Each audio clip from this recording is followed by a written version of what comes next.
Hey team, Mr. Lackey here. I hope you had a great Thanksgiving, however you were able to spend it with your family.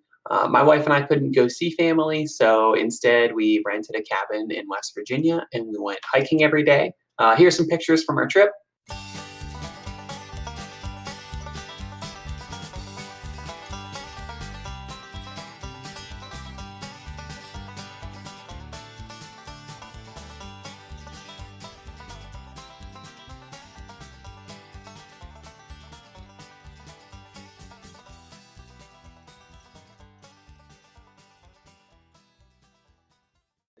It was a lot of fun despite not being able to go see our family.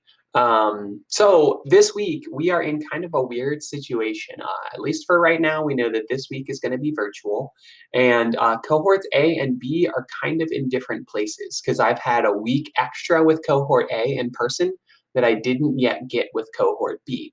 Um, the way we're going to try to merge you guys together is there's really just about two or so main things we need to do this week. If you're in cohort A, you saw some of this stuff in person, but there's still going to be a component you have to do. Like maybe there's going to be an open note quiz that is based on what we learned together. If you're in cohort B, you're going to be learning some new material before you do that assignment. So for example, we went over some things about the structure of the periodic table when I had cohort A in person. If you feel like you understand those things, you can just go ahead, cohort A, and take the open note quiz for that. If you're in cohort B, there's going to be a notes video where you're going to want to watch that before you take that open note quiz to help you understand the topic that we're going with. I think the main things we're going to be doing this week is looking at some of that structure of the periodic table. And then we've also posted a review guide for you because we are actually coming pretty close here to the end of the second quarter. And we're going to have a test here based on pretty much all the stuff we've done in the second quarter. You guys might remember right at the end of the first quarter, we had a test. We're going to have one here over everything we've learned since then. That's pretty much atomic structure. So going back to protons, neutrons, electrons, all the way up to the stuff we're currently covering. Some of the other things that I want to remind you guys about, I actually already made another video to help you with virtual learning. So if you look right below this video, there's a second video that I posted for you. It's just a few minutes long, and it's just like kind of a reminder of things that you should do to help you when you're virtual. Some of the other things that I will point out there before you do that is just if you're in cohort A, I gave you a paper for a virtual daily log. If you're in cohort B, you don't have one of those. You don't have to fill that out if you're in cohort A, just because I wasn't able to get that to everybody. I will, on our schedule page, give you a suggested day by day of things to do. My goal is to break it down so you guys get like maybe a half hour of work a day, and then you can have it all done by Friday. Also, based on feedback that I've heard from several of you guys, I've actually made the due date for this week's assignments on Friday. So we're going to try that out. I heard a few of you guys said you don't like that all your due dates are on Sunday.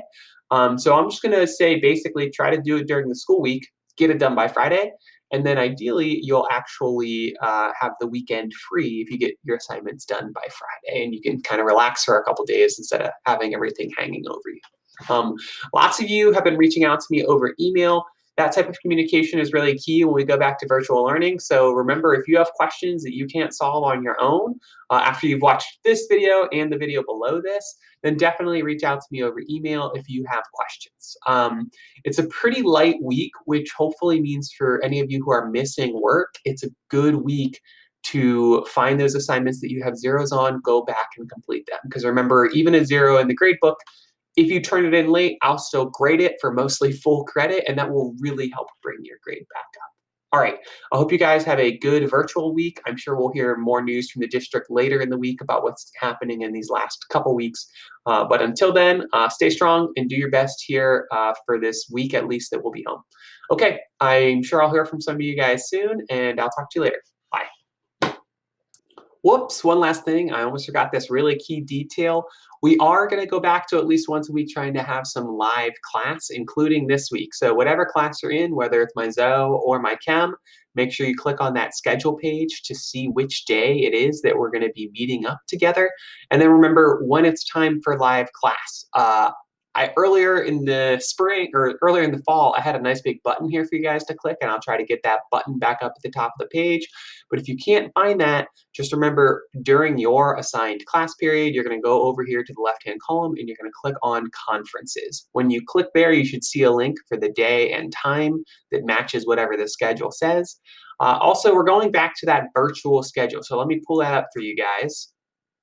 Okay, so remember this schedule here, this is the schedule we're going for. So if you're in period 3, for example, you're not going by the one we use in person, you're going by this schedule. So you would jump on at 10:20. Okay, so remember whichever class you're in, even if you happen to be my chem class, I know this is my zoology page, but it looks the exact same. So hopefully I'll see you there. I'd love to see as many of you as possible, and you'll be together, cohort A and B. So it'll be the people that you recognize from in-person class, and then another half of the class that you maybe haven't seen for a while. Okay, thanks. Have a great week, guys. Bye.